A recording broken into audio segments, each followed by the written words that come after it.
আমাদের বাড়ির মতো তোমাদের কার কার বাড়িতে এই ধোকার ডালনাটা প্রিয়? ছোলার ডালটাকে ভিজিয়ে রেখে তাতে কাঁচা লঙ্কা আর আদা দিয়ে একটু বেটে নিলাম। এবার কড়াইতে তেল গরম করে তাতে কালো জিরে হিং ফোড়নে ছোলার ডালটাকে অল্প করে পাক দিতে হবে।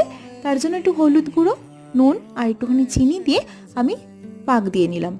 এবারে বরফির মতো করে কেটে নিতে হবে বা চৌকো করেও কাটতে পারো। আমি এখানে একটা কর্নফ্লাওয়ারের স্লারির মধ্যে বরফিগুলোকে ডিপ করে ভেজে নিলাম, তাতে একটা ধোকাও কিন্তু ভেঙে যাবে না।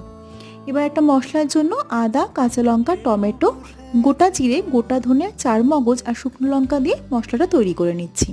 কড়াইতে সরষের তেল গরম করে তেজপাতা, গোটা গরম মশলা ফোড়নে আলুগুলোকে অল্প একটুখানি হলুদ গুঁড়ো দিয়ে ভেজে নিলাম।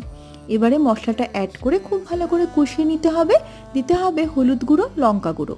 এবারে পরিমাণ মতো জল দিয়ে ফুটতে দাও। দিয়ে দাও নুন, চিনি স্বাদ মতো। ধোকাগুলোকে দিয়ে খানিকক্ষণ ফুটে উঠলে কাঁচা লঙ্কা আর ঘি ছড়িয়ে